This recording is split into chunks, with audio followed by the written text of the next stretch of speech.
like being mic'd up? Yeah. Like, oh, I'm sorry, what was that, Susie? I support.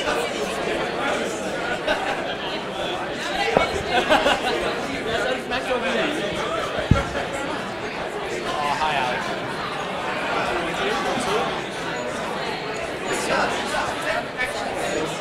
Oh, yeah. Who's the fucking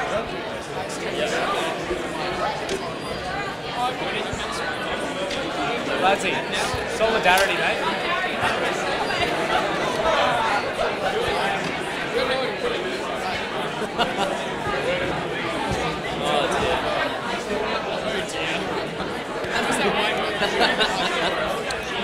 I should have known too well.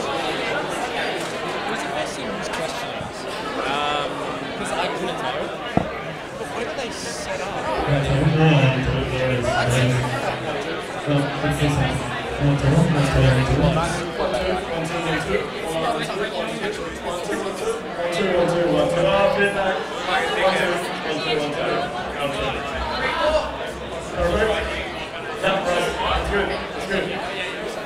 Hello.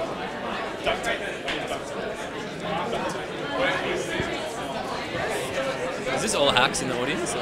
No, not all. Yeah, I'll sit on the microphone. You guys all hacks, or? How many of you here are running for election? With 208 candidates, is anyone not trying to get elected? Are you all Labour Party grubs? Scene from all the hacks. Yeah, right. Made in the room and then Excellent. The best part about everything tonight are my socks. Okay, I'm just saying that. Your socks? Oh yeah, they're pretty palm trees. they're nice socks. Oh, I fucking love it, man. But I couldn't pull off the Oscar name.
Could I just like walk down like hello?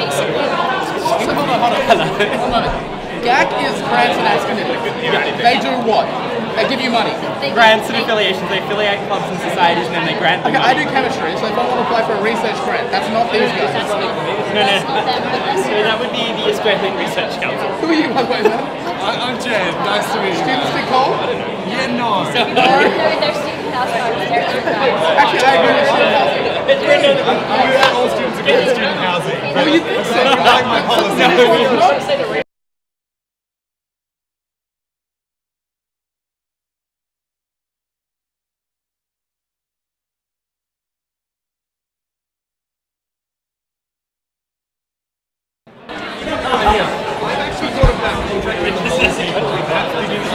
Well, I love my associates, so he's going to do a great job. So you planet is going to hell?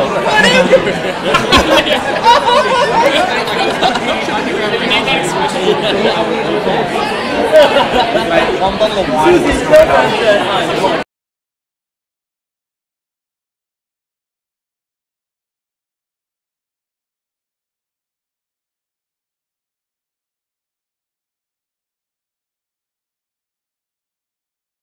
This mic, don't touch it, general purpose. It's just going to pick up background in case you need to get someone else. This will just pick up that. This is mine. These two. You guys are going to share this shit, alright? You're going to be sharing this. This is a socialist system. Because we only have two. Whoever's speaking is going to get the other one, and whoever needs the other one is going to get it, alright?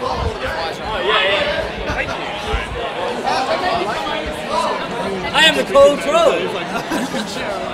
Are you sure it's cold? Sorry, yeah. I love that shit. That was hilarious. I saw it today.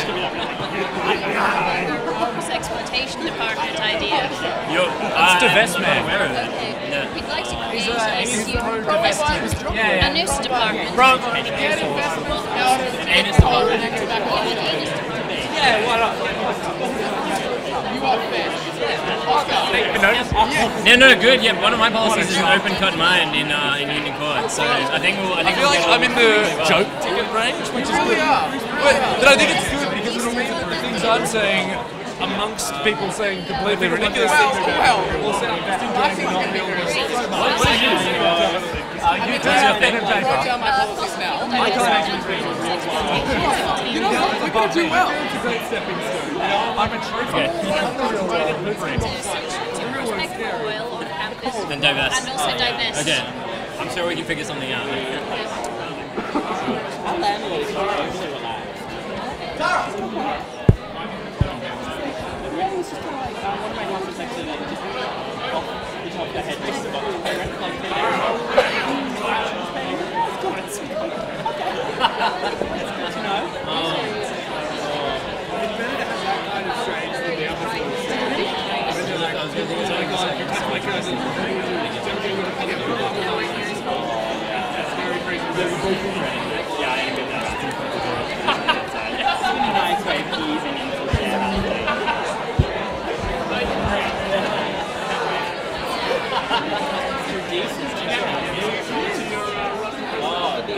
Russ.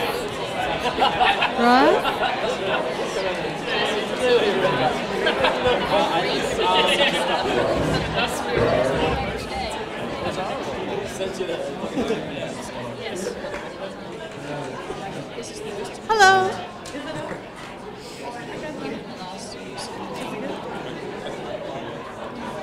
One, two. 1, 2. 1, 2. Ross, turn it up. 1, 2. 1, 2. 1, 2. 1, 2. Yeah, just close.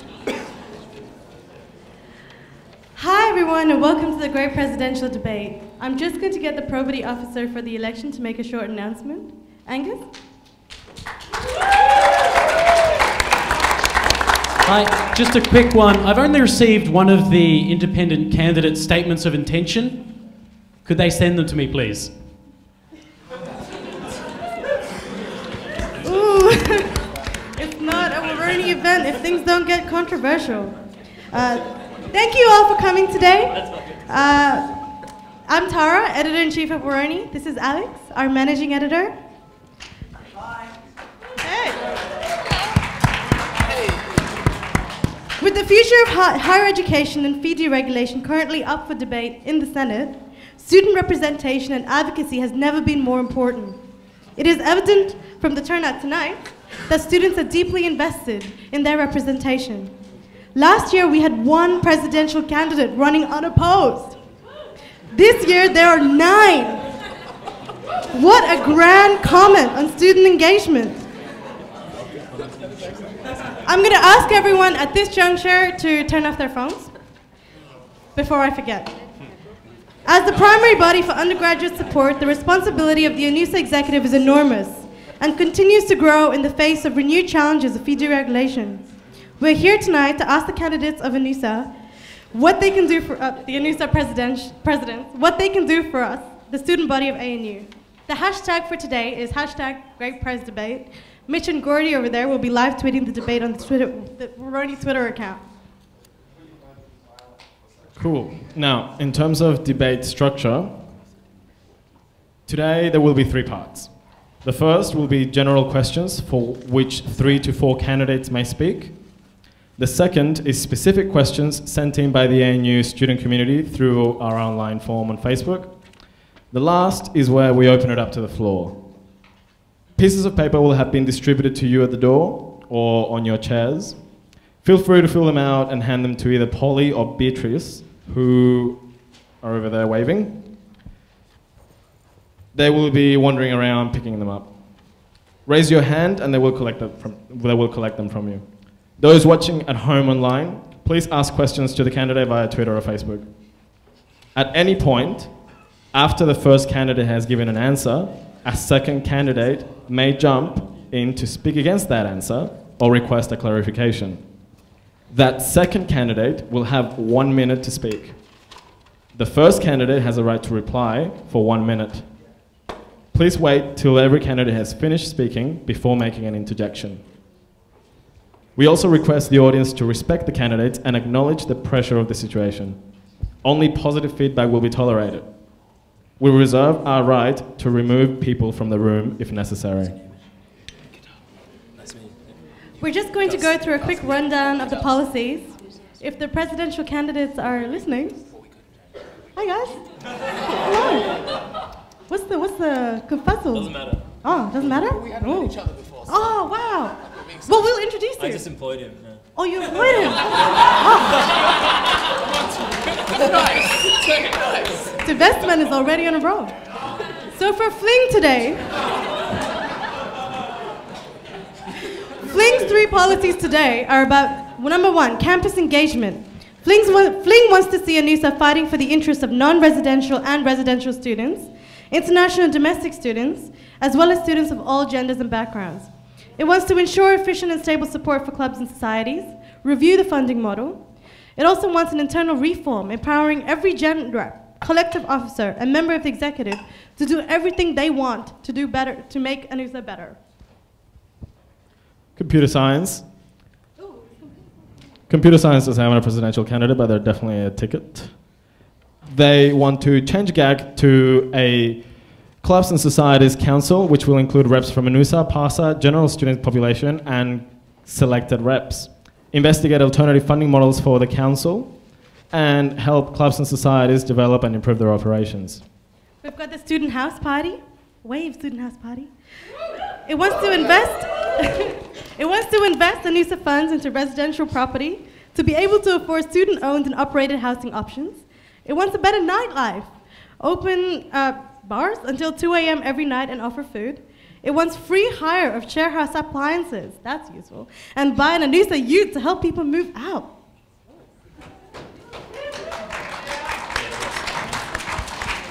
We have adjective. Adjective 1, greater representation of descriptive parts of speech in the community. They would like to wean the GAC bludgers off the teat of ANUSA. And adjective also promised Clive Palmer to sing as a headline act of the 2015 O-Week party.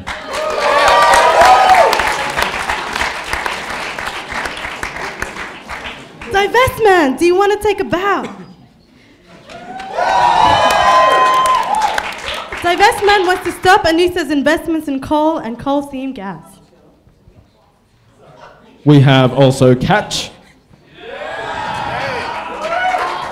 Oh God. Catch would like to stop rowing and divert money elsewhere, like parking. Regulate Quidditch and muggles.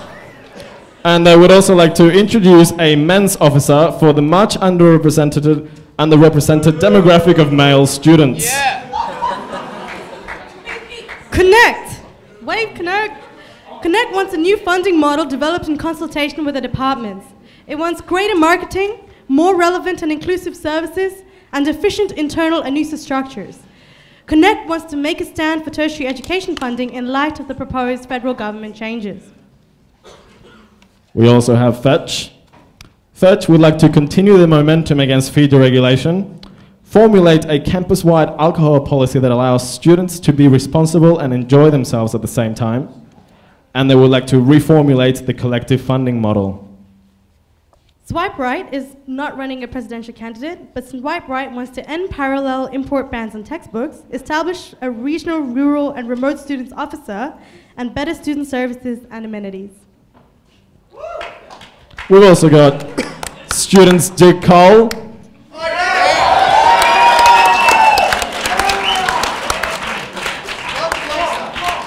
Students Dig Coal would like to turn Union Court into an open-cut coal mine. They would like to rename O-Week to Deforest Week. And they would like to make ANU divest from non-fossil fuels investments and reinvest into tobacco.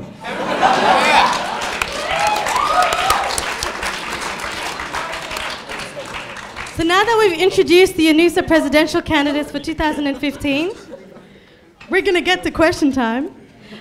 I would like to remind you to please be respectful, and if you're not respectful, we will kick you out.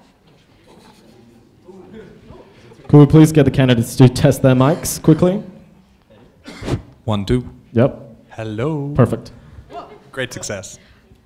Our first question is from Mitch and Jordy, first-year med science law students, who have asked, postgrads make up a large proportion of our student population.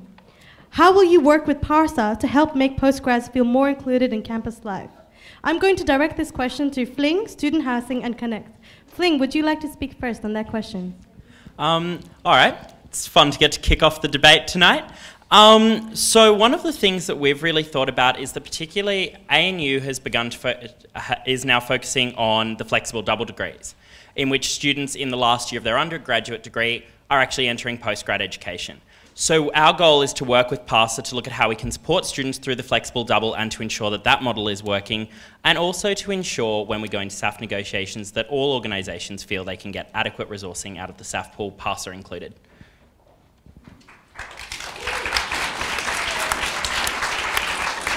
Student Housing, do you have a comment? Yeah, no, I am. Our main policy is to invest in student housing, hence Student House Party. There's even a little roof on the shirt. And obviously, postgraduate students need housing too, and we'd like to support them in this process.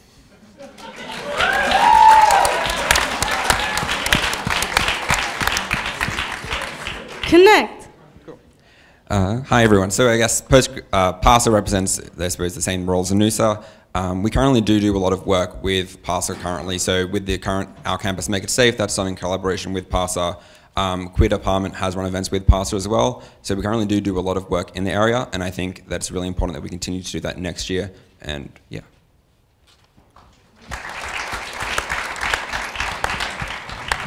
Thank you, guys.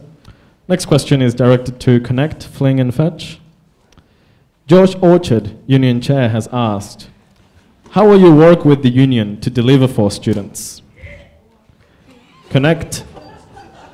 To deliver what? Can you repeat the last bit? Repeat, to deliver. I could repeat the question if you want, yeah? Yeah. How will you work with the union to deliver for students? To deliver for students? For students. Okay, cool. Okay, I guess so, yeah. Trying to think. Okay. I guess basically open communication is what we currently do and trying to work with them. We're all in the area to provide student services for students. So I think if we can get to the current common ground, that is our main aim. And just looking into, I guess, if we're currently not providing those needs for students, looking into alternate arrangements. Fling. Again, as I said, for the first time this year, the union entered into SAF negotiations. We'd be more than happy to enter into discussions with the union on their needs from that pool as well. We are about open communication with all student organisations and working to build more collaboration with all student organisations on campus. And again, one of the interesting roles that ANUSA has is that ANUSA has a representative that sits on the union board. We'd like to ensure that that facilitates clear and direct communication between ourselves and the union. Thank you.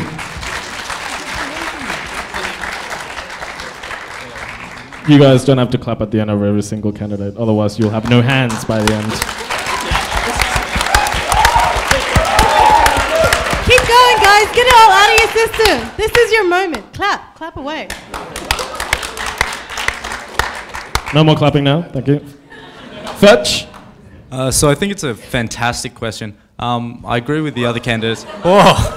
Come on now. Sat me down next to, what, a coal man? So essentially, I think that given the fact that both ANUSA and the ANU Union have very similar goals in essentially benefiting students overall, what we need to do is actually work towards seeing how those two organisations can complement one another. The bottom line is that the union is about making the services that students want to see available, ANUSA is about advocacy. Moving towards a model where we may see ANUSA becoming more financially independent. We need to speak with the union about how they can facilitate that. The ANUSA review that just came out is going to recommend another review, and that's something that Fetch wants to do in 2015. Moving forward, to actually see how the two organisations can work more closely and how we can potentially look at taking that service provision to provide a monetary benefit to ANUSA so that we can employ more advocacy avenues and we can actually have better resources available to students across campus. Thank you.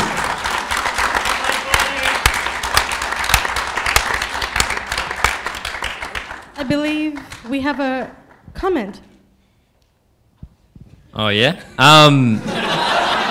That's all well and good, Chief, but we're going to restructure ANUSA and pass it next year, so your position will actually become redundant.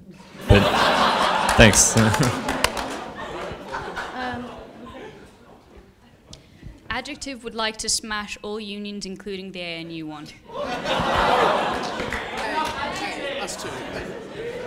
Cash doesn't want to do much when they actually become powerful and all that, but we'd like to put pressure on the union to lower jug prices to as cheap as possible. That's all. Fetch has 1 minute to comment. All I would say is that I expected more backup from Divestman on that one. Poor form, mate, poor form. Thank you, Fetch. I'm going to ask that you hold all your applause to the end. I know it's hard. Keep it in. Keep it in.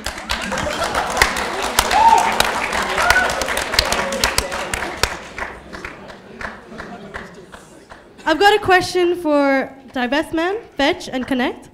How can an organization dependent on staff money from the Chancellery consider itself an adequate voice for students against the Chancellery? Divestman? Fearless leader of the read-in? As for, staff money, I mean, ANUSA does a lot of creative accounting, which means that we can easily use money for, like, not creative accounting in the sense of embezzlement or something.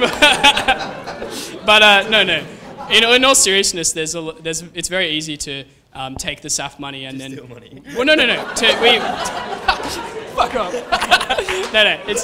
It's very easy to gain that money back from events, and then it's no longer SAF money, and then you have a pool of money that's not governed by those rules. So that's what we've done in the past, and that's what I imagine we would do in the future.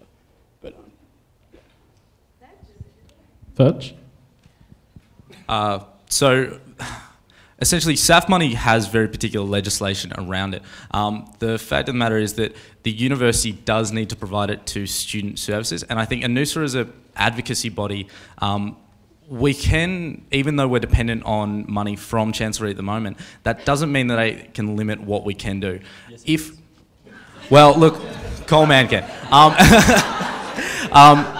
At the end of the day, we've seen in movements like today, where there was a student rally organised by our education officer, Laura Way, that even when it's not necessarily a monetary thing, we can still speak up against the university. If it's a matter of advocacy, what that comes down to is going, if the Chancellery were ever to remove the money, which I don't think they would ever be able to do, it is a decision that would need to be made across the university and would need large-scale support.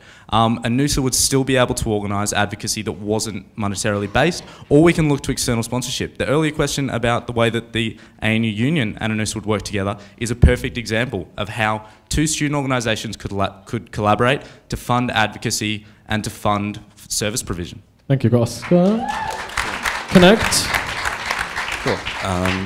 Yeah, I guess so, reiterating what Oscar from Fetch has said, I guess my understanding of SAF is the only, requirements of it is that it can't be used to, support or elect someone for a political party or any political campaign. So I guess in using the money to fight the university against certain things, I don't see any issues there. So we're allowed to do that. In terms of providing the rest of the services, they're necessary supports things that we need to provide for students, and being a voice for the students of the university, I think, that's a student service in itself. Cool. Thank you. A question for Oscar, Fiona, and Michael. Why do you think there are no female presidential candidates running on a serious ticket, yet the majority of Gen Sec candidates are female? Oscar? Firstly, I don't think it's appropriate to say that Fiona isn't a presidential candidate on a serious ticket. Solidarity. Further on that point, I think it is something that's really important to acknowledge. Why there aren't as many female people standing for the role of president at the moment. Sorry, getting tumbled on my words. I don't know, but I think that it's endemic of a situation that we have at the ANU where women, and this is consulting with women on my own ticket, and having worked with women in a variety of different leadership positions across campus, often feel that the roles are not as accessible. I think that oftentimes the struggle with leadership positions across the ANU is that the women who fill those roles are subject to an entirely different array of circumstances. I think that what we need to do is actually look at, this is a culture that is not only within the university, but is across the entire of Australia. Life, yeah. And it's something where women today will be often paid 30% less than the average man. I think in ANUSA, what we need to do is look at how, in working alongside clubs and societies, we can encourage those positions to be more supportive of women moving into leadership. Sorry, Oscar, that's a lot more than a minute there. Sorry about that. Just to touch on the other thing, can I just quickly say something about gen sex? Just to touch on why I think there are more gen sex in position, I don't think it has to do with gender. I think that when women were consulted for those positions, they didn't have prior commitments or they weren't taking on board different leadership positions. I can't attest to why anyone would put a woman in a more organisational role. Yep, I'm going to cut you off there. Thank you, Oscar. And Gus, what is your comment? See, the brilliant thing that me and my betters have done is we've made this kind of national glass ceiling under the guise of running the country as a meritocracy.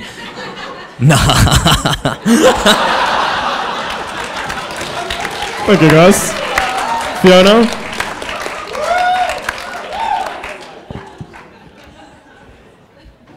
Adjective doesn't really understand why there aren't more women running. I haven't had a problem with running on my totally serious and absolutely earnest ticket for president. So I'm not quite sure why there are so few among my fellow people, although I haven't actually asked if any of them are. Michael? Well, here, Fiona. I'm glad to see, sticking up for the legitimacy of adjective. I think it is a shame that there are fewer women running in this election.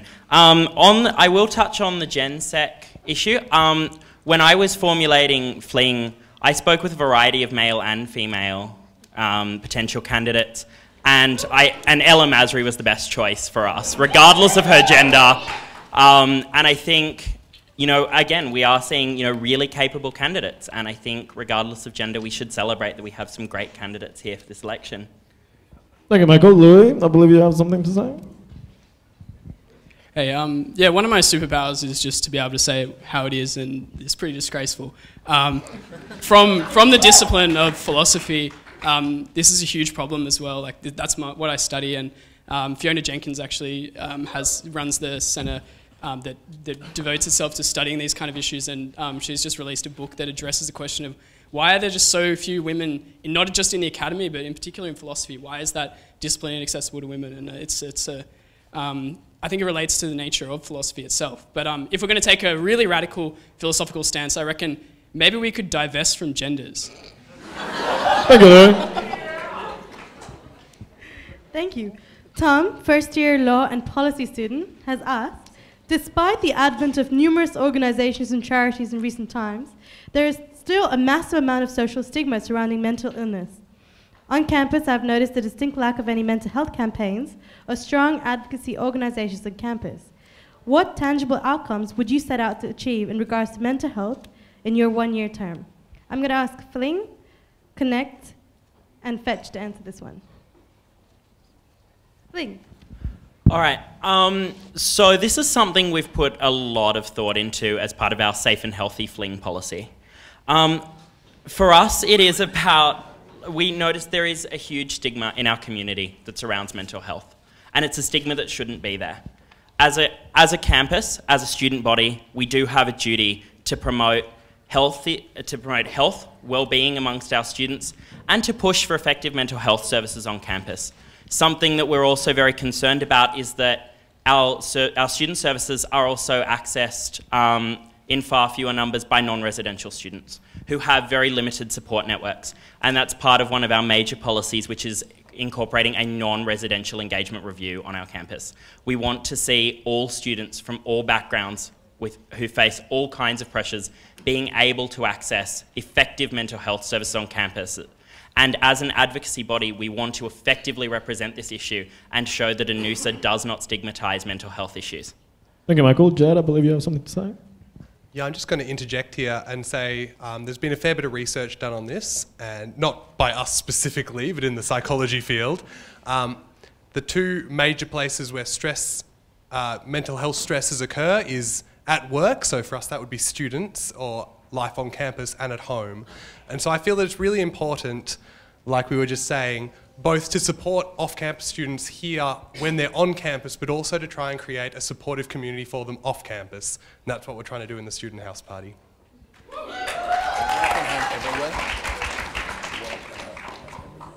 Ben? Okay, hi everyone. So yeah, mental health, I guess, is a very personal passion of mine. And we've done a lot of work in this area at the moment. So ANUSA has its mental health committee, and it has the mental health advisory group, which has just started this year. Currently the communication between the two and the role of the mental health committee is unclear, and what we'd like to do is to work to clarify that. The mental health advisory group is there responsible for making university-wide policy regarding mental health, and we see the mental health committee at ANUSA as a primary role for student consultation.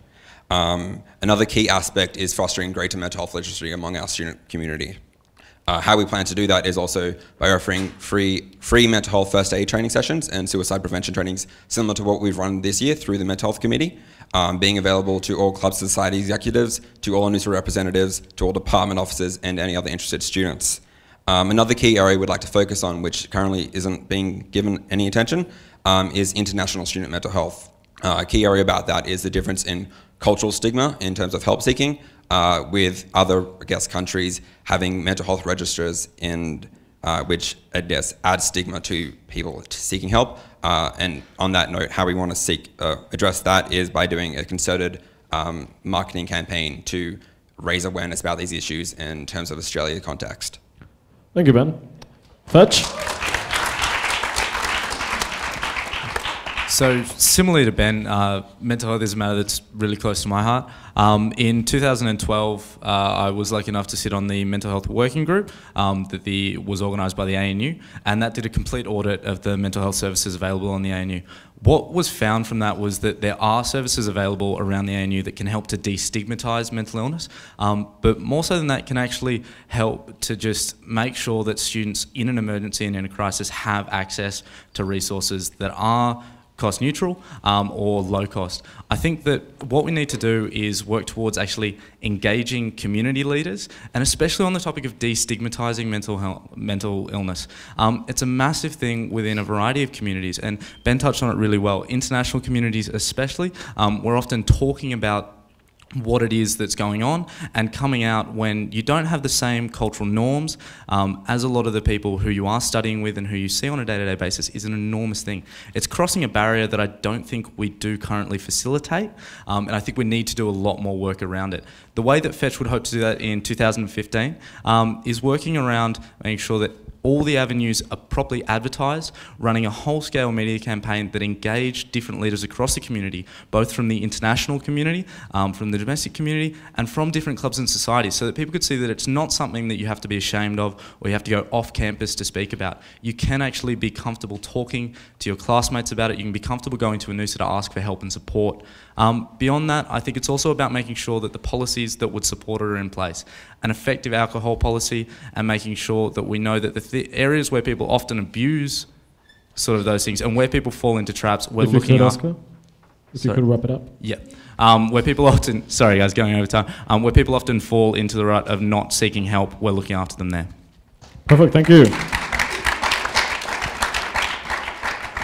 Next question is from Bianca, 5th year Asia Pacific Studies. She's asked, I've read a lot of policies from tickets in which the key verb is lobby, like to lobby the ANU regarding alcohol policy, library hours, student housing, etc., or to lobby the government on fee deregulation. How would you seek to enhance or alter ANUSA's power to lobby other political bodies? And this question is going out to Jed, Connect, Fetch, and Vestman. I think that's a really good question. And if you haven't noticed, that's a really good way to start while you think about your answer.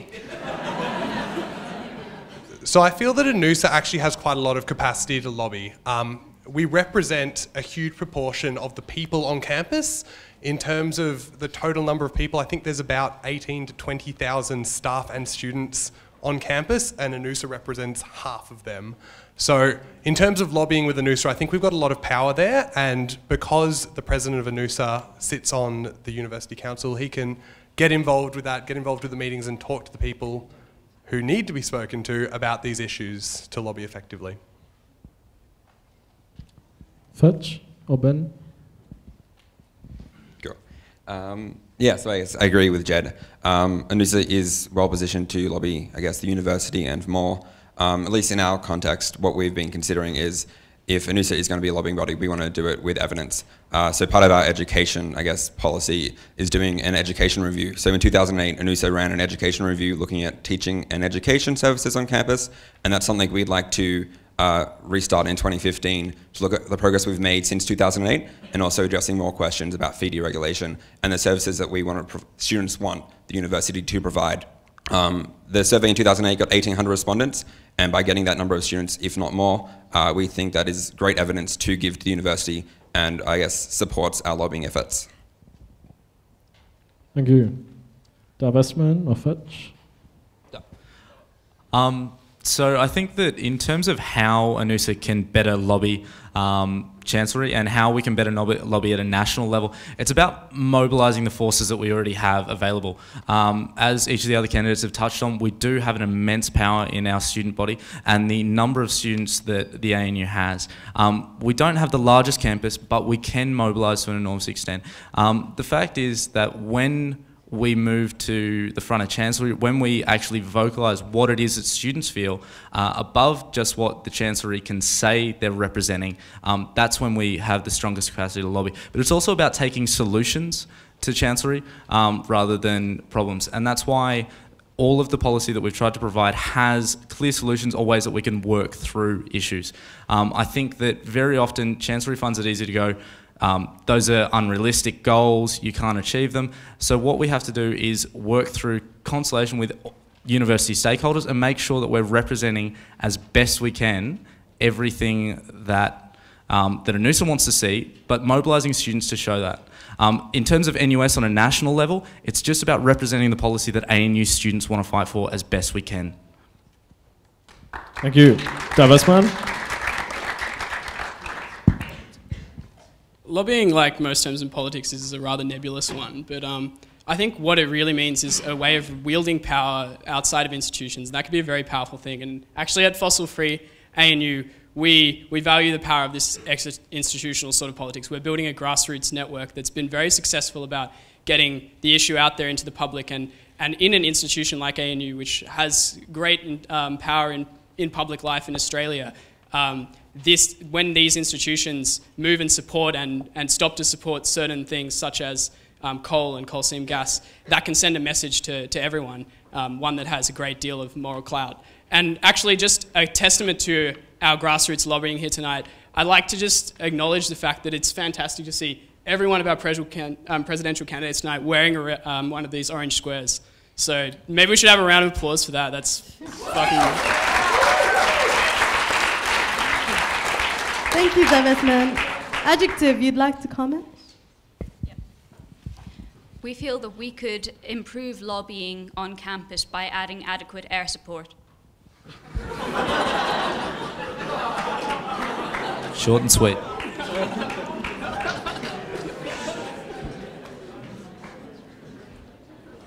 Alex, fourth year law and actuarial studies, has asked, international student integration has always been a problem at ANU. How actively will you, as the ANUSA President, engage with international students, bridge the gap between them and domestic students, and promote international student participation in ANUSA events and initiatives? I'm going to ask this question to Fling, Fetch, and Connect. Fling. So this is something that's right at the cornerstone of our policies. It's something we've tried to incorporate throughout our policies. Again, touching back on mental health, we are really committed to ensuring that international students feel safe and supported in all aspects of campus life, and that there are the facilities to ensure that they feel safe and comfortable participating in campus life. In terms of bridging the gap, we are committed to promoting international student engagement and adequately resourcing effective international student engagement. We're also committed to building cultural diversity into the ANUSA calendar. What we're looking at is that this should not just be the role of the International Students Department, but that ANUSA as a whole has a duty here to facilitate international students feeling comfortable in the broader spectrum of ANUSA events as well. Thank you. Ben? Yeah, so yes, just pretty much reiterating, we all seem to be quite consistent in this area. International students, especially in the undergraduate context, represent about a quarter of the undergraduate population here on ANU. Yeah, I guess how we plan, or how I guess I as potential ANUSA president would plan to engage with them is simply, one way is by attending events. You know, we have ISD each semester launches their formal ISD welcome to each semester, and I think it's important that ANUSA has representation there, similar to PASA and other student organizations, attending other things. Another, yes, potential thing is, as Michael said, having cultural events. Just because we...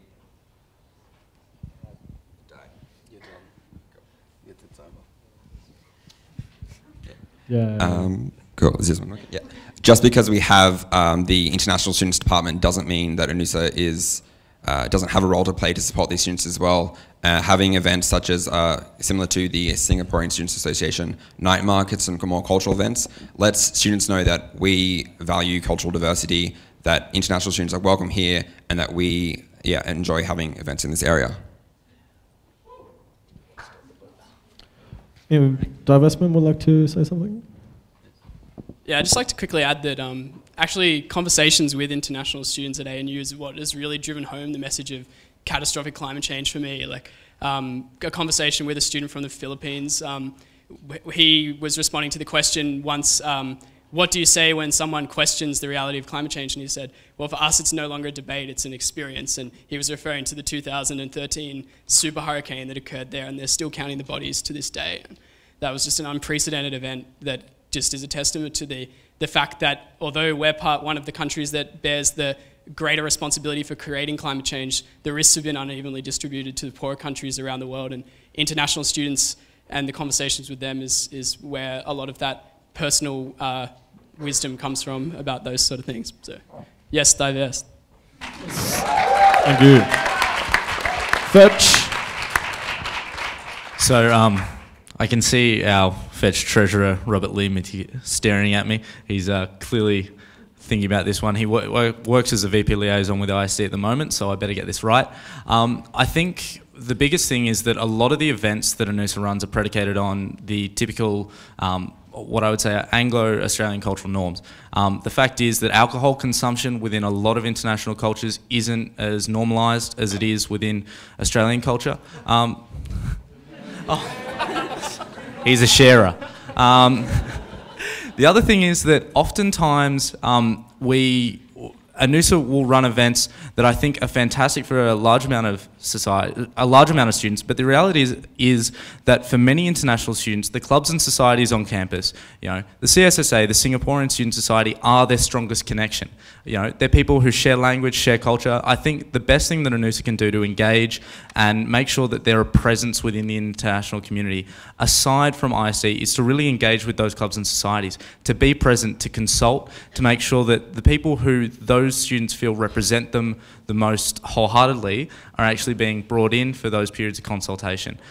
That's what we wanted. That's what the whole Fetch team want to do in 2015 by consulting with the individuals who are organising events that clearly do appeal to international students and seeing what we can learn from them and how we can integrate that within ANUSA's holistic policy.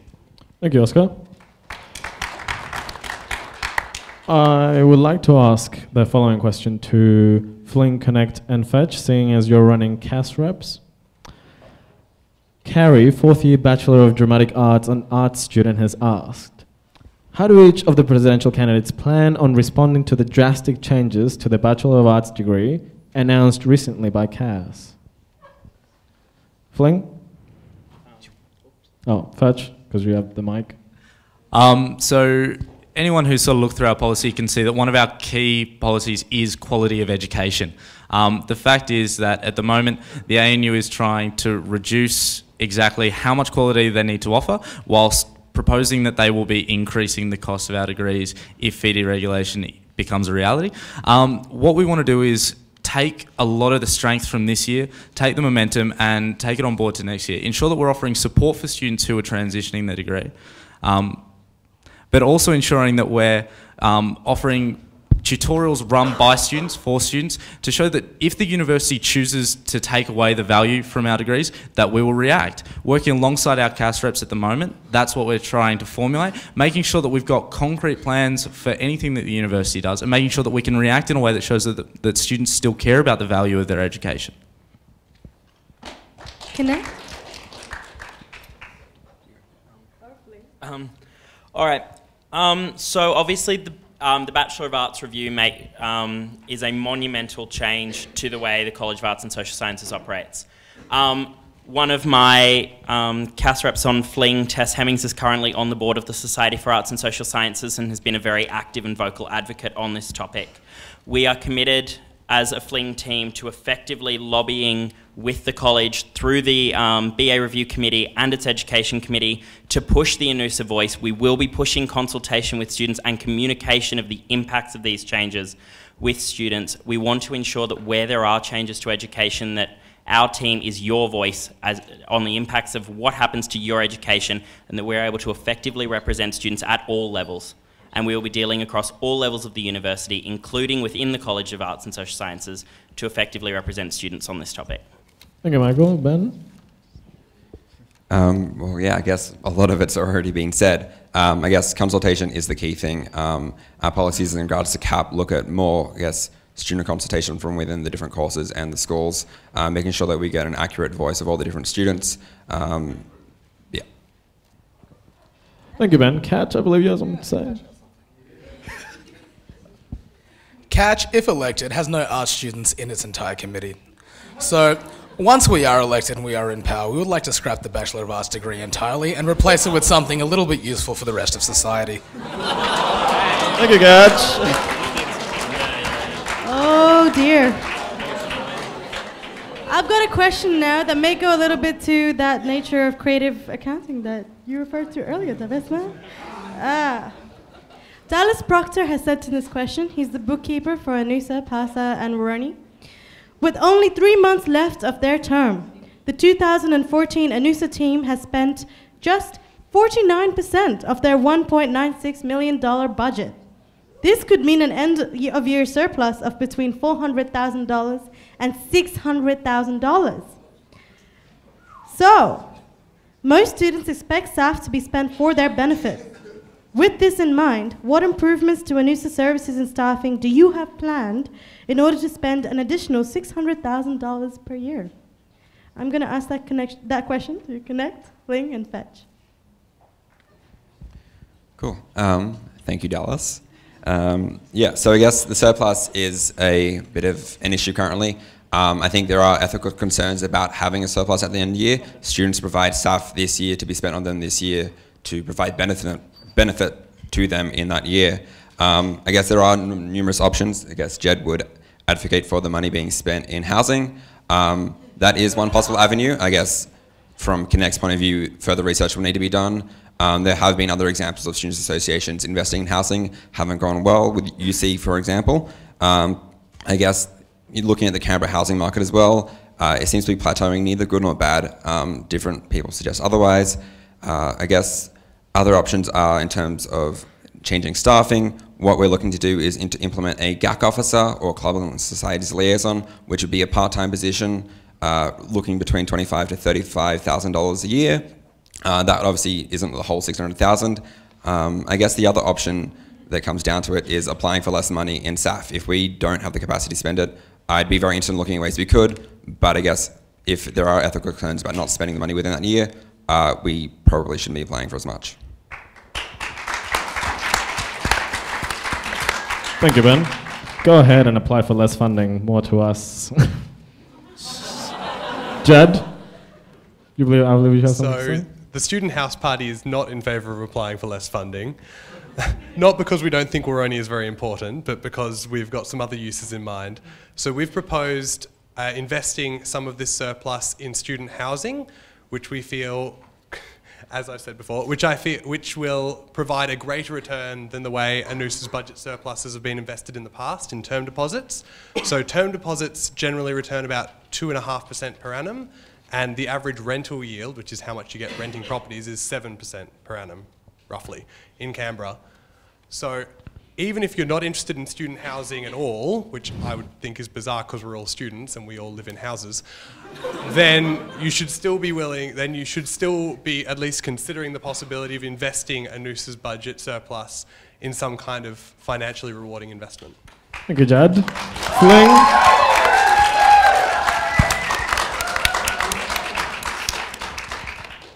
Alrighty, so for us at Fling, it comes down to a few things. One of the key means by which particularly disengaged students do participate in the work that ANUSA does is through its social schedule. We see, like O-Week, for example, is the largest scale participation by students. We want to see an enhanced social program, and again, we want to invest in managing cultural diversity in that program, ensuring that we are targeting more students, there are more events, and there are more accessible events.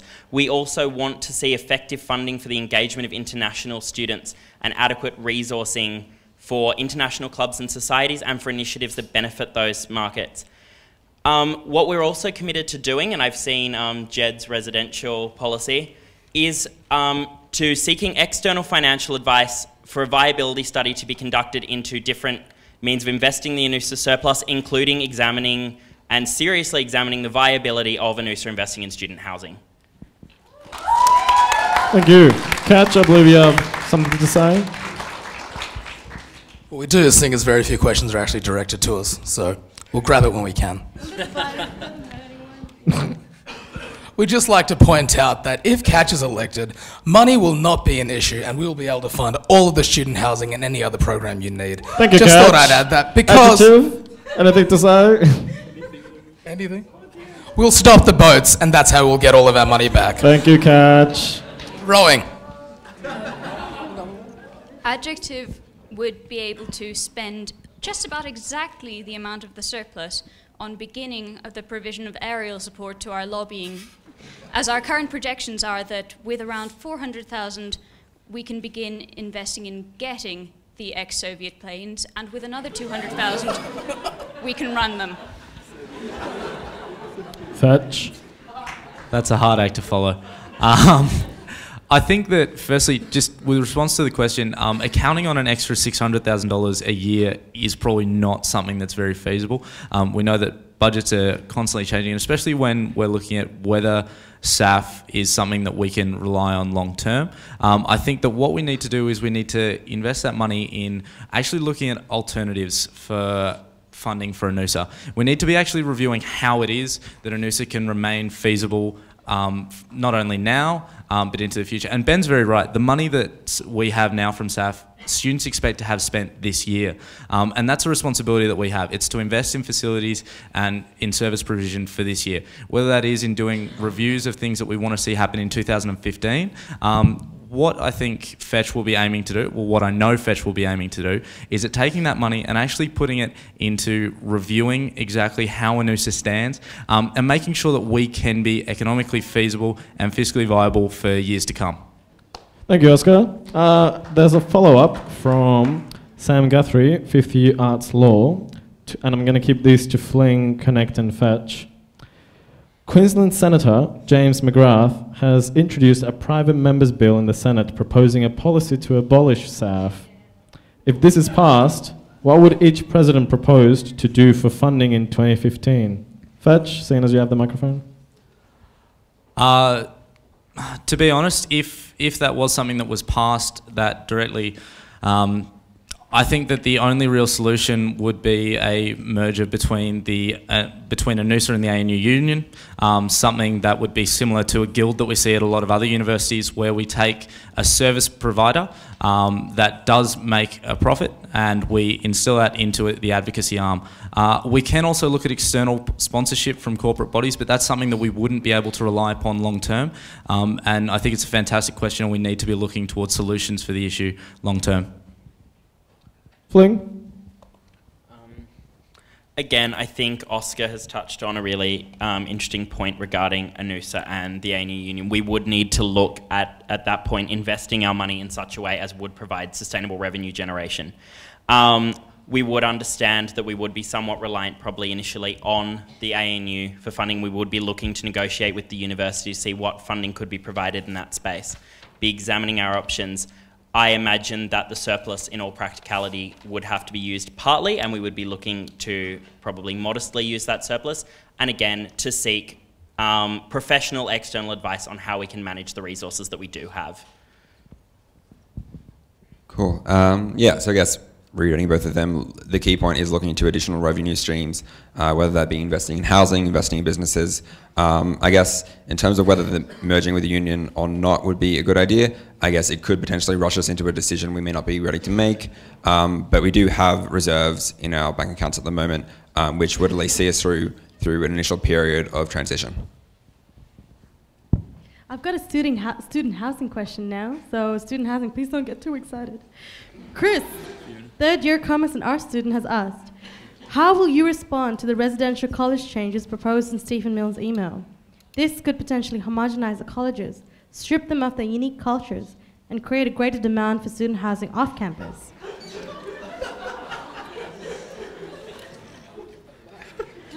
How will each ticket stop or combat these drastic measures? Student housing, I'll go to you first. Okay, so we're aiming to provide competition for the existing accommodation provided on campus. So this is for both the private residences in the form of Unilodge type accommodation and the university-run residences in the colleges.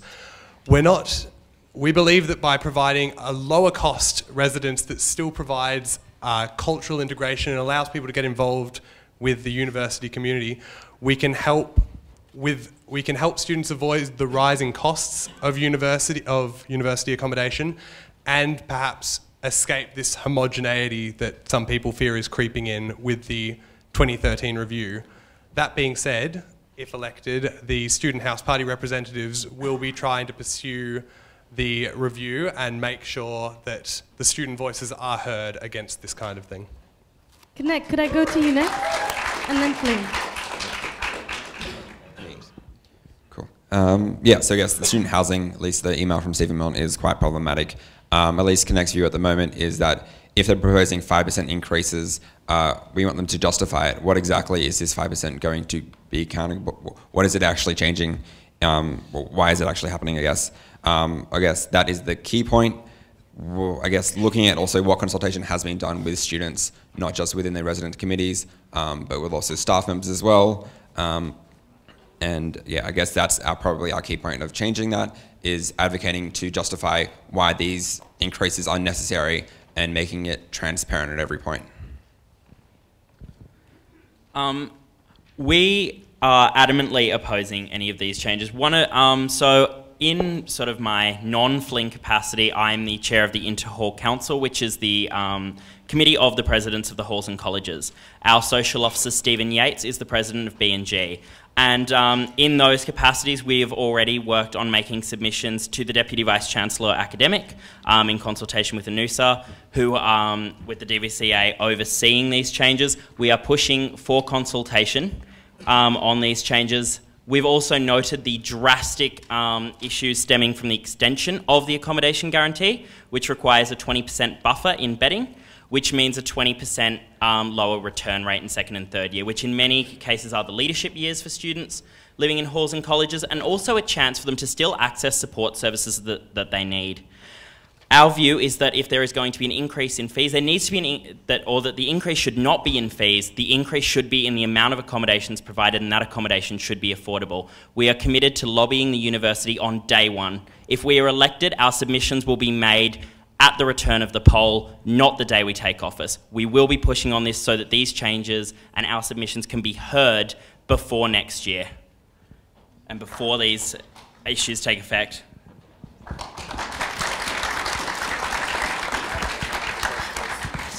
Oh, Mr. and Mrs. Woroni, I feel like you're taking these colourful T-shirt wearing, slogan dropping and name dropping hacks a bit too seriously for my liking.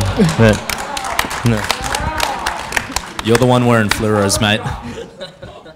That's funny because our next question is actually for divestment and. Fetch. Oh my God! Not to forget that. So I think the first thing to sort of touch on is the fact that homogeneity between the residences removes some of the strongest aspect of the ANU on-campus life. ANU has a rich community, and that comes down to the fact that anyone who's lived in a hall, college, or even been to an event. I personally was in Griffin Hall, so I didn't live on res, but working in a similar capacity as Mike as chair in 2013, the fact is that those communities are made up by the individuals that are in them. The increase in cost is one that I think needs to be transparent. I think starkly opposing it is definitely an option, but a lot of the costs that they're implying are to do with capital gains. So they're to do with actually improving things that buildings will be shut down unless these improvements are made. I think the responsibility lies on the university to make it immensely clear to the residences of these halls and colleges why it is that that increase would occur. And if it isn't justified, that's the point where we need to mobilise and actually say that it's not something that students will tolerate. I think that ANUSA has so many representatives who have lived in halls, colleges and still live in halls and colleges that it's important to use those resources to our advantage and to actually communicate with the residents in there, ensure that the consultation period is one that the university cannot ignore, and make sure that every service that is being provided is one that students need. I think that the Student Housing Co-op is a fantastic example of a opportunity outside of that, and I think that that was something that was built through student consultation. The more of that we see, I think the better we'll be positioned to act on any justification they make on expenses. Thank you, Oscar. I'm just going to let everyone know that that was the end of our general round of questions. The next round of questions are specific questions that were sent in by you. This means that these questions will be directed towards specific candidates. Any candidate can be replied to by another candidate. In return, they have a 1 minute right of reply. Again, I reiterate, I hope the room can remain respectful. Alex. Divestment and students, J. Cole, question for you. Given that your tickets are on opposite sides of the spectrum, have you been able to find some common ground? Thank you, Mr. Woroni. Yeah, we were chatting about this before, actually, and obviously there was a few moments of awkward silence. I told him to get a job. He asked me how I sleep at night, but then we came to the common ground over Cam Wilson, and we both agree that he is obviously a lizard, and so no one ever voted for him. I love you, Cam. Anything to say, Louis? No, that was exactly a fair representation of events for once.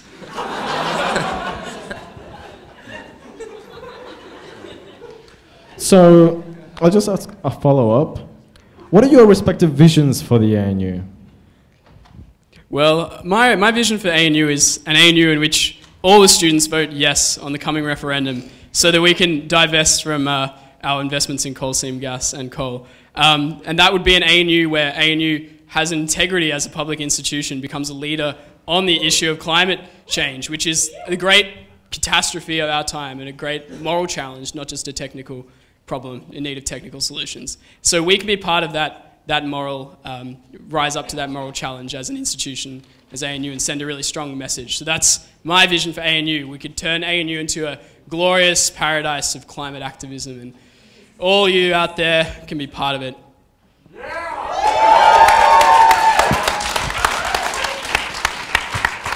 So, yeah, obviously after sending Diverse Man to a gulag in Central Australia, the second thing I'd like to do next year is turn Union Court into an open cut mine and place what I invented it myself. I'm an oceanographer.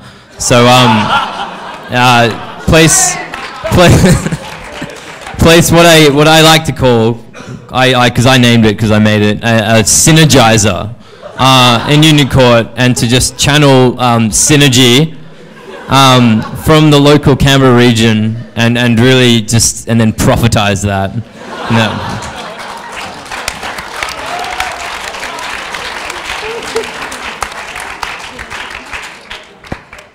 I have a question for Fling. Lauren, fourth-year arts law student, has asked, in the past years, there has been growing concerns about the over-sexualization of ANUSA's elections. Given that your ticket is based on have a fling with us and other sexual innuendo, somewhat implying rape culture, how do you reconcile this concern and its implications for your ticket? Well, again, something I want to make sort of very clear is that we are committed to a safe and healthy campus. The name Fling is not, actually wasn't derived from sexual innuendo when we came up with it. What it was designed to say was that a lot of students have had no reason to participate in ANUSA. A lot of students have chosen not to engage and not to participate in student life. What we're saying is that this is a chance for them, in probably being somewhat ambivalent, to choose to have a say in their student association, to choose to participate, and for us to build a meaningful relationship from that that is based on consultation and communication and that fits their needs. I just have a follow-up for Fling. Whilst the name Fling may not have originated as a sexual innuendo, there is sexual imagery in your campaign. Do you find that necessary? Do you find the sexual innuendos necessary in order to win? Oh no, I think we're more than happy to rely on our skills to win. We do enjoy trying to have some fun with it, but we are conscious that we don't want to do anything that would make anyone uncomfortable in that process as well. I have...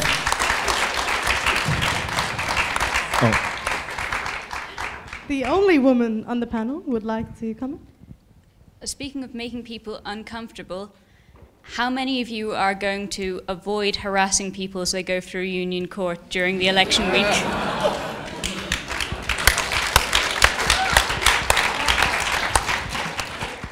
Oh, I don't think we'd call it harassing as much as trying to bring, trying to bolster up discussion on the educational discourse.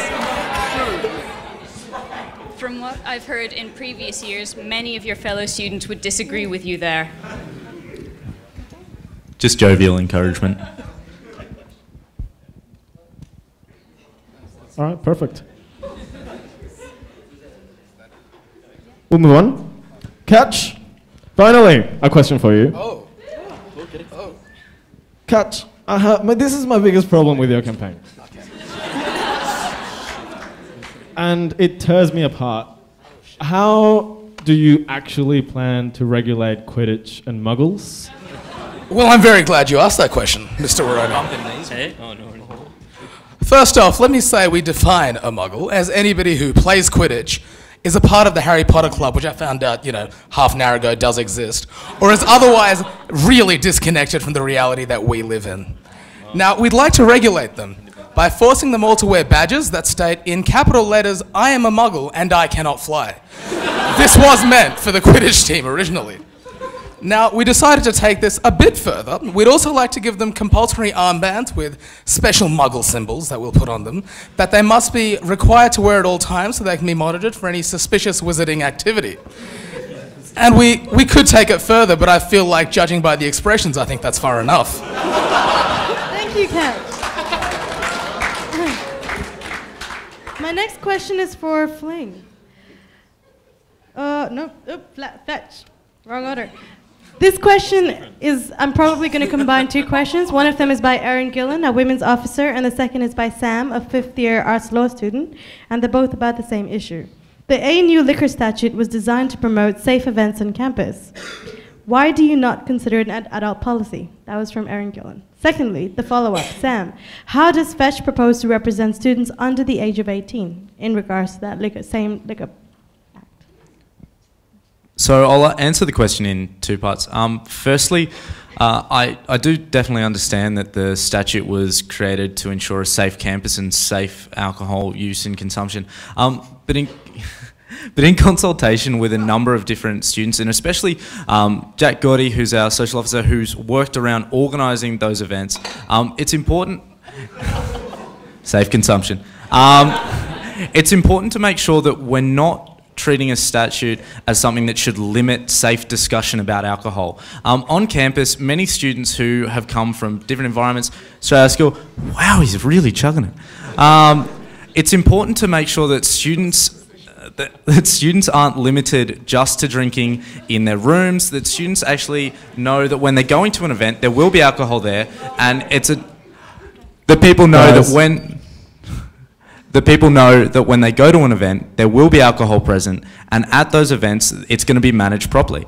I think that the biggest thing when you're looking at safe treatment on campus is about going, well, we can't treat everybody like children. We need to have frank discussion about alcohol, but we need to make sure that people are comfortable to go, I actually haven't drunk much, can we talk about it? By not advertising alcohol at events, by restricting how people can properly advertise events, what's happening is that you're having students organising unofficial events and events that aren't safe. There aren't people there to look after students who aren't used to the environment, and they're not being put in a circumstance where they can ask for help because there are no avenues. To answer the second part of the question, how Fetch hopes to work... I didn't say anything. No, that's all right, man. To answer the second part, I think that it's... Sorry, actually, can you repeat the second part? Oh, you got it. Oh, sorry. Sorry about that. Dealing with under 18s. The reference is to an adult alcohol policy. Just because someone's under 18 doesn't mean that they shouldn't be treated as an adult. Obviously, there are limitations on what people can drink. We don't plan to just exclude people because they're under 18, but when we're talking about how to enforce the liquor statute on advertisement, it is going to be directed at people who are over 18. It's about organising just as inviting non-alcoholic events that everybody can attend. Thank you.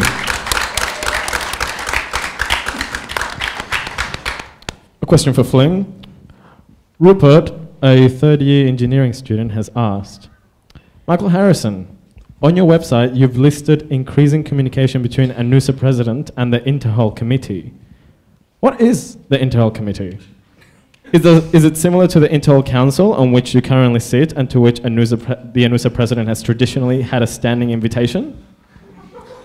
What that would probably be saying is that we do actually want to enhance communication with all committees, plural, in the Interhol community. Notably, we do want to enhance the relationship between ANUSA and IHC, and I think that's something that's been done quite well this year.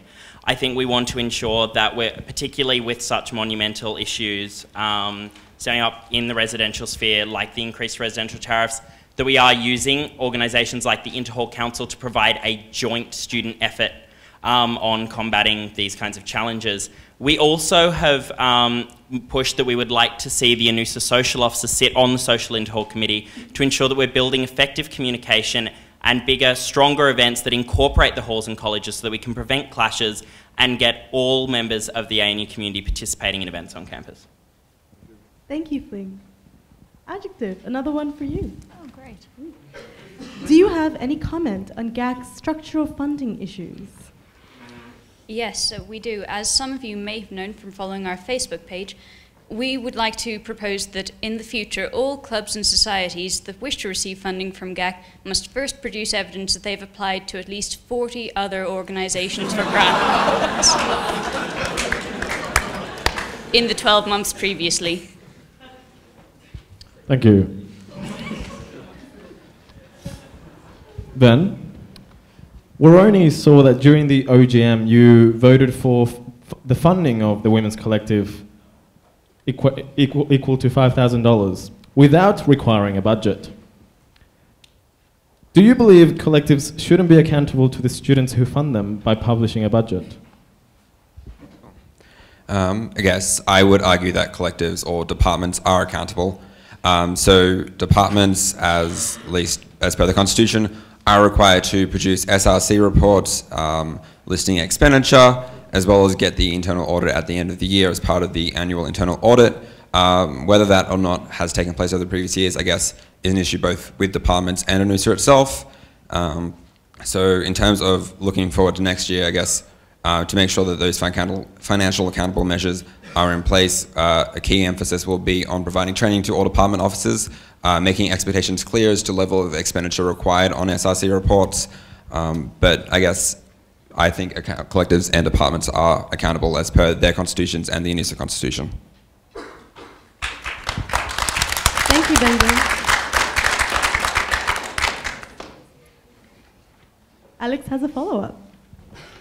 So Ben, I've heard that when it comes to, for instance, the women's department, the issue there was that when it came to getting an ABN and becoming an actual business with the Australian Business Registry, that required the women's department to comply to certain financial regulations and publish certain financial reports, like end of the year financial reports, etc.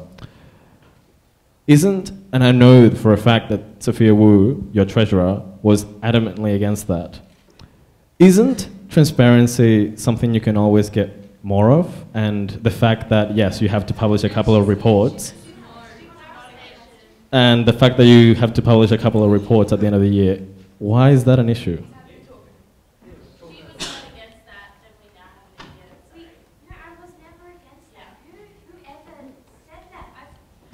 Sophia Wu, I apologize. I let Alex get out of hand. But I'm still going to let I'm still going to let Ben Gill answer that question, and I'm going to ask the audience to quiet down.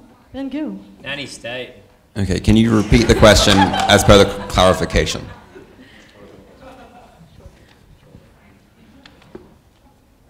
The short version of the question is, what is the issue with increased financial reporting and increased transparency? Why do you want to keep the old funding model where that's not essentially required? So you're saying autonomy is not essentially required? Is that what you just said?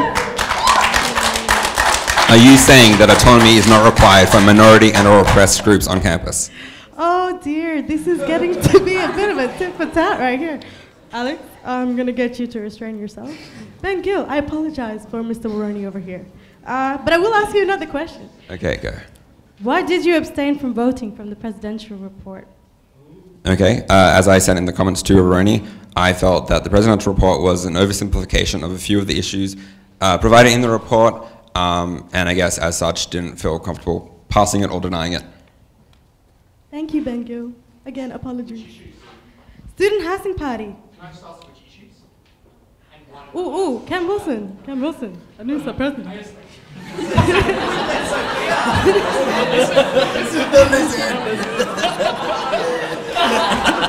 Calm down, Mr. ANUSA. Audience, restrain yourself. No. We're moving on from Ben Gill. I think he's had a lot of scrutiny in this moment. Student housing party, how about you? A lot of your policies seem to be about students on or near campus. How are you going to affect students off campus? Absolutely. A number of the candidates up here tonight have spoken about the thriving on-campus community that currently exists at ANU and the threats that that may be facing in the coming years. I think that we also need to consider the off-campus community and how we can address them. I feel that the university has, ANU as an organisation has acknowledged this challenge, and setting up institutions like Griffin Hall have been a great step towards integrating the off-campus and on-campus communities. And we want to take that one step further by allowing those off-campus residents to literally and figuratively be closer to the ANU community. Thank you. That was beautiful. Thank you, sir. Fling. Jim, a second-year PhD student, has asked, or was it Jimmy? One of Fling's policies is publishing a newsletter. What will this achieve that Woroni currently doesn't? Well, I suppose one of the things that we really want to do is to make sure that up-to-date events are being communicated as they're happening. What the newsletter will facilitate particularly will be consultation. We'll be making clear of the initiatives that we're working on and pushing those forward to students. So not just letting students know what we've done or what's occurring, but what our plans are, what our goals are, and how we need students to help with seeing that. So all students will also understand in reading that the capacity they have to engage in the areas that ANUSA is working on, where we would be seeking extra support from the wider student body. Thank you. A question for Fetch. Was your executive funding policy regarding KPIs formulated in line with the Fair Work Act, particularly in terms of withholding remuneration from elected officials? So that's a question that we've come under quite a lot of scrutiny for, and it's one that if anyone wants to read a more detailed response longer than a minute, feel free to check out the page. The central focus of the policy was around transparency for what ANUSA is doing, but also on giving us a way to advertise to the student body that we are doing things that they can easily see and that there are marked achievements there. A lot of the scrutiny was down to saying that you cannot withhold pay, and that's something that we know. There are enough law students on the ticket that I wouldn't have gotten that one past them. The fact is, though, that what we're speaking about is potentially negotiating a system in which a segment of the pay discussed as a bonus that would not go above what the existing pay is could be withheld if they didn't meet constitutional requirements or their KPIs. So the focus would be on ensuring that people felt that their executive wasn't only accountable but advertising what they had achieved. One of the things that I think we don't have at the moment is the majority of the student body doesn't actually appreciate exactly what the ANUSA executive is doing, and I think it weakens their mandate. And it's not a fault of the executive as much as it is of a lack of advertisement of those goals. The KPI suggestion was that we would be taking things that were decided at the beginning of the year, setting them as milestones, and upon achievement, reviewing them not only with the SRC but with the entire student body. For us, it's about increased accountability, and it's about ensuring that all students feel that their ANUSA executive, their goals are transparent and that's something that they can hold them to. Thank you, Oscar. Seeing as I'm already hated by the audience, there's nothing I can lose now.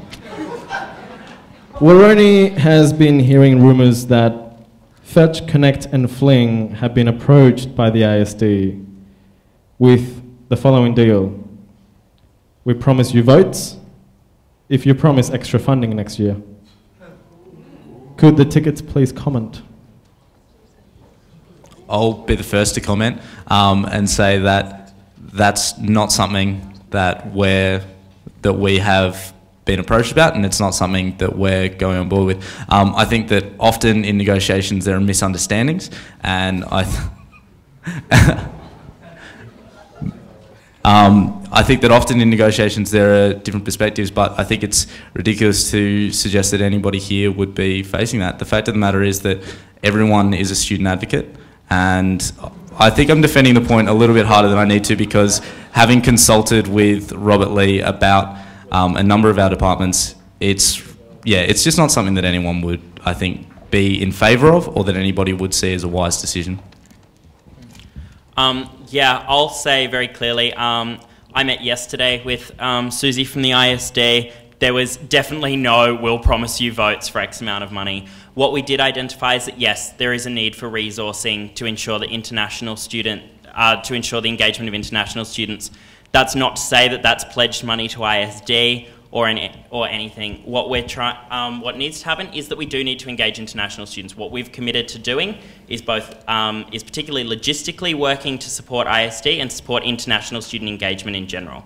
But there has certainly, in no point in the negotiation, been any voting deal struck, at least not on our end anyway. Yeah, so I guess same deal as the last two. No voting deal has been struck. How we've discussed in consultation with the other departments, or ISD in particular, is the way our department funding model has been structured. If departments at the start of the year know that they are likely to exceed the $10,000 lump sum, they are allowed to apply for additional funds at the start of the year to be included in the staff negotiation. So should ISD feel that they need more funds than that, then we can go through that process. What beautiful answer. Good job, guys. That was quite a difficult question to answer.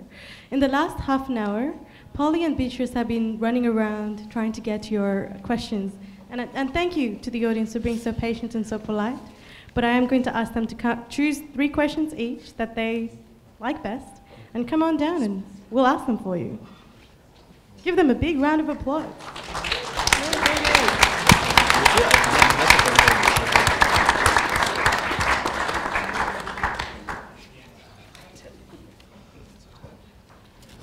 In the meantime, we'll hear from students do Cole. Gus, yeah, I'd like to direct my question to Woroni. I'm going to break character briefly, sorry. What do you guys actually stand for? I'm aware that there's a teething period.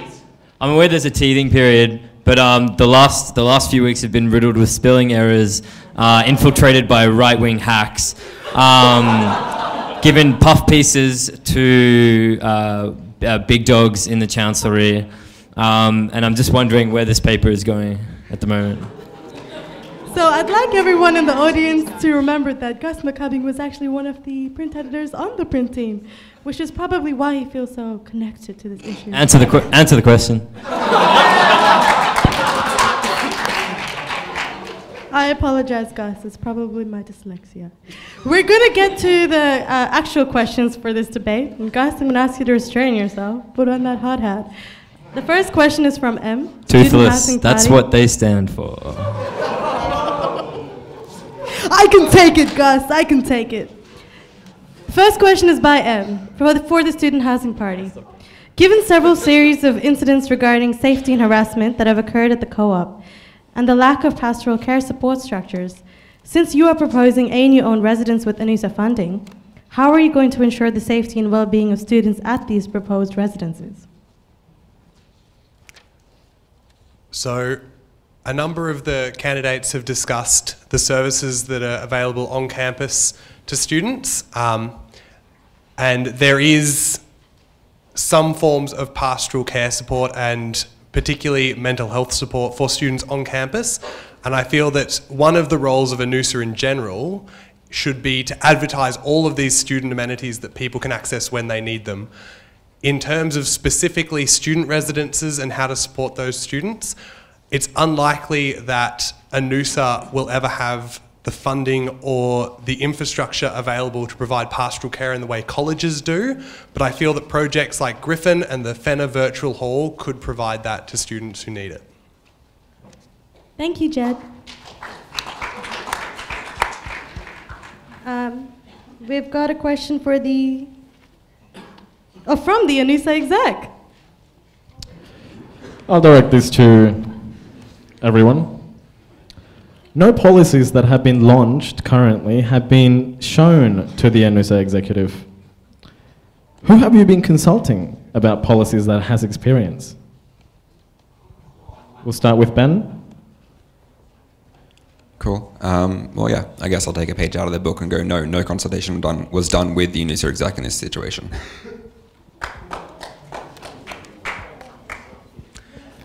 So in terms of who we've been consulting, we have tried to broaden the scope for our consultation. For example, our non-residential student engagement policy has seen us consult with a large number of non-residential students in talking about the access they've felt comfortable, or the levels of access they've felt they've had with services. We've also been working in talking with collective officers and also with the candidates for election for collectives on our collective funding policies. Basically, our goal has been to communicate with the wider student body as we intend to if elected.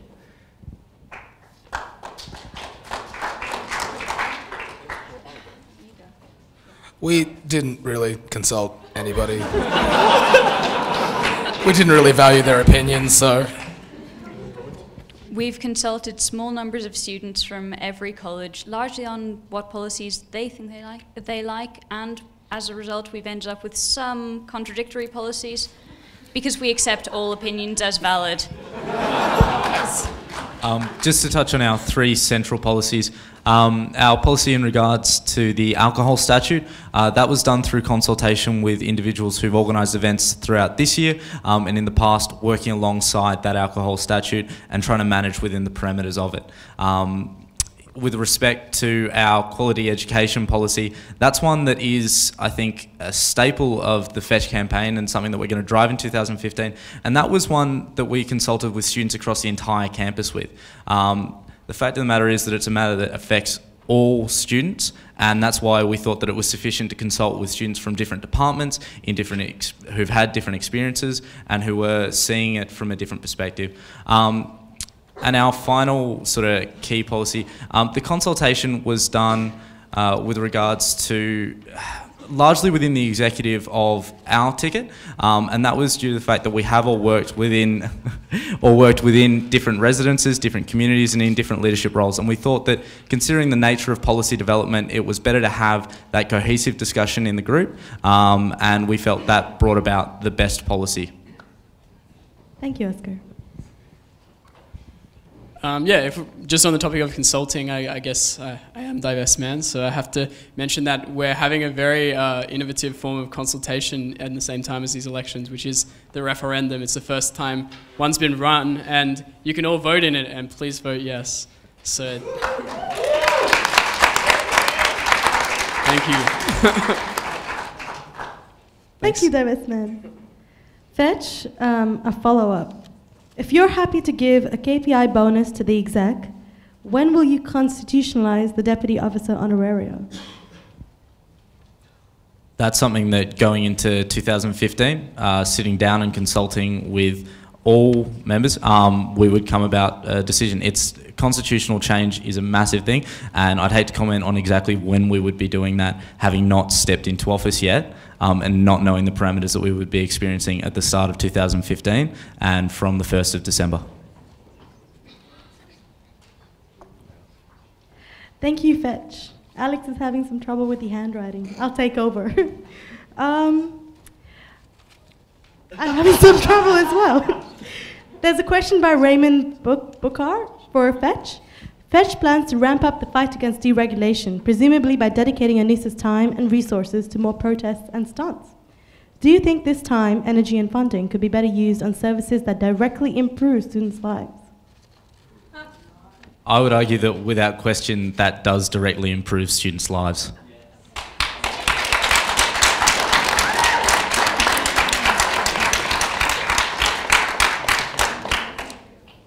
Louis, do you have a comment? I hope that answered your question, Raymond. Jen Taylor, an arts and IT student, has a question for Connect, Fling, Fetch, Student Housing, and Adjective.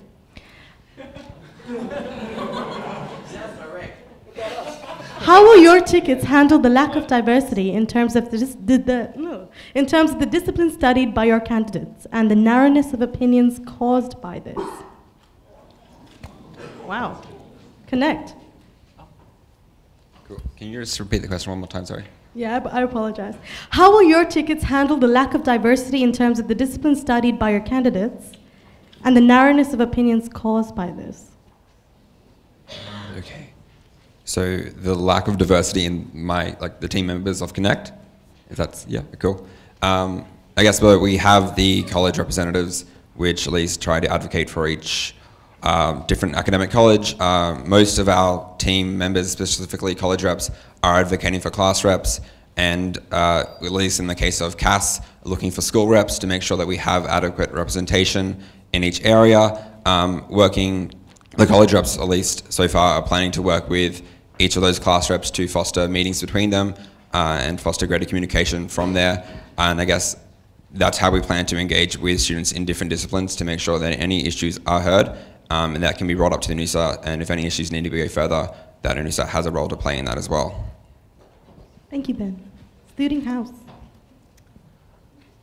So we're not running any college representatives, though we feel that on our ticket, our general representatives do cover a broad range. I think we represent most of the academic colleges on campus, and as general representatives, we'll represent everyone. That's the aim. In terms of diversity, we're committed to promoting diversity. What we accept first and foremost is that we are representatives of the student body. We aren't the student body, and this is where consultation gains its vital importance. For us, that's about also building in executive consultation hours for people to be able to come up to us, talk to us, and feel comfortable scrutinising our policies and making suggestions on where they would like to see ANUSA go. It's about promoting diversity in our social calendar and ensuring that all students feel the capacity to participate in ANUSA and what it does. And it's also, on a college-specific level, about working with class representatives and our college reps to ensure that all colleges do feel engaged in the work that ANUSA is doing. Adjective feels that it has quite enough diversity in its ticket, having representatives from at least 4 continents and from every college on our ticket, and also from every political persuasion from far left to far right. A follow-up, do you also have alpacas on your ticket? Unfortunately, only ANUSA members can be on our ticket as official candidates because ANUSA just won't let animals that don't study at ANU run. Speciesist, I tell you, speciesist. I agree with the other candidates that it's largely about consultation. I also think that it's nearly impossible to ensure that you have a student on every group that has taken every course that will be engaged across every single faculty in every different degree. The ANU is an enormous thing, so it's about acknowledging where your weaknesses are in those respects, and it's about consulting with those students. So looking at where you might not necessarily have the best perspective and speaking to students who have had those experiences.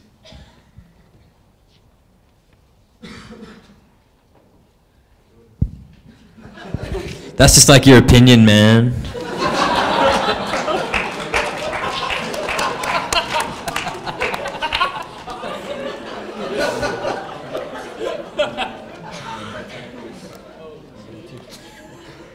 Thank you. I have a question from an anonymous source, but they are a third-year politics student, so I'm assuming they're very well informed. Are you or any of your candidates affiliated with a political party? And we'll go with Louis first. No, I'm not associated with a political party. But I am associated with Fossil Free ANU. And so should all of you. Get affiliated, vote yes. Divest. Get a job. No, our ticket is not affiliated. I believe a couple of members on the ticket do have connections to different groups, but that's the nature of the ANU. Like, you consult with different stakeholders, you speak to different people. We chose people who are committed advocates, not based on sort of which box they tick.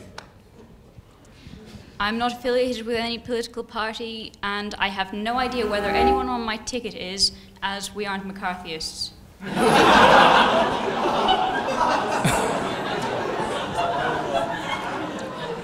No, because we approached a couple, but they wouldn't take us. Look, for us on Fling, we have a variety of members from a variety of political representations, but what we all share is a commitment to impartial student representation and to advocating against any changes that negatively impact students, and we will be an impartial and representative student body. Australian politics has not Calm played yourself. Jed, you have the floor. Australian politics has not played into our student politics discussions, but we are all wearing the little orange squares, so that does kind of count, as Louis said.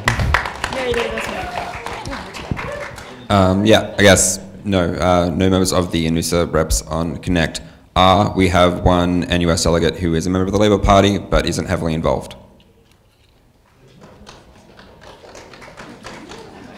Thank you. Those were some solid answers right there. Laura Way, our education officer, has a question for you. Specifically, to Fetch, Fling, and Connect, our stars, apparently. Are your NUS delegates independent? That is, will not sit with a faction ever? Yeah, so all Connect delegates are independent, and we chose, when we were forming or choosing our NUS delegates, we thought it was important that anyone who goes to NUS will sit with, will be an independent and vote only on things that are pro-student.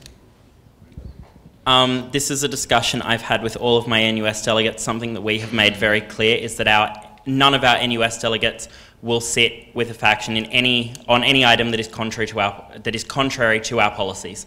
So our NUS delegates will fight to represent our policies and will not sit with any faction where that contradicts our vision. Can I have a point of clarification or a follow-up question?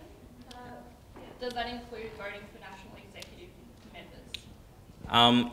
We will be voting based on who we believe are best for the job. Yeah, very similar answer. It comes down to the fact that all of our NUS delegates were chosen based on the fact that they would represent ANU's best interests at NUS, and that's the fundamental line. I haven't dictated to any of our NUS delegates when elected where they will or will not sit. It's not my place to do so. Their job is to represent ANU's best interests, and that's what they will do.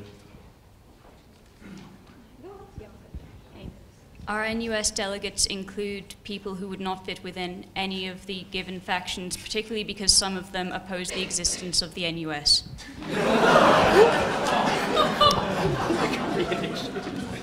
Thank you.